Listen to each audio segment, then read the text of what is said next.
ఈ సినిమాలో ఇంకో ముఖ్యమైన క్యారెక్టర్ ఎవరిదంటే బొమ్మన ఇరానీ గారిది. బ్రెయిన్తో గేమ్ ఆడుతున్నాడు.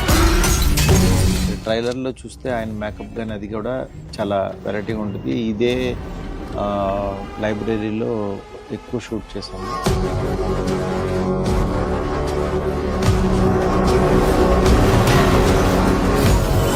మెయిన్ ఇందులో బొమ్మన ఇరానీ గారిది ఒక సైకియాట్రిస్ట్గా ఆయన ఇంట్రడ్యూస్ చేస్తాం.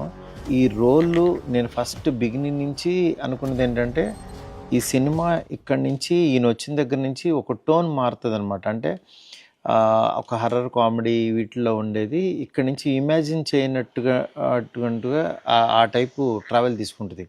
క్యారెక్టర్ చెప్పిన తర్వాత వచ్చి ఓన్ చేసుకుని ఎవ్రీ డైలాగ్ సేమ్ ఆయన కూడా తెలుగు డైలాగ్స్, హిందీ డైలాగ్స్ అన్నీ మాట్లాడుతూ ఆడియన్స్ని మెస్మరైజ్ చేసే యాక్టర్స్ వీళ్ళందరూ.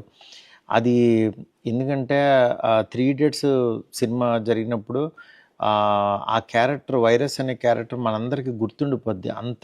అంత లోపలికి వెళ్ళిపోతాం.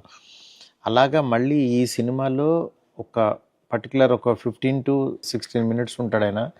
ఆయన ఉన్నంతసేపు మనం ఆయన దాంట్లోకి వెళ్ళిపోతాం. ఆయన డెఫినెట్గా ఆయన్ని ఇంత బాగున్నారు, అసలు ఎంత యాక్టింగ్ చేస్తున్నాడని ఒక రకమైన మనల్ని ఆడియన్స్ని ఆయన దాంట్లోకి తీసుకెళ్ళిపోతారనమాట.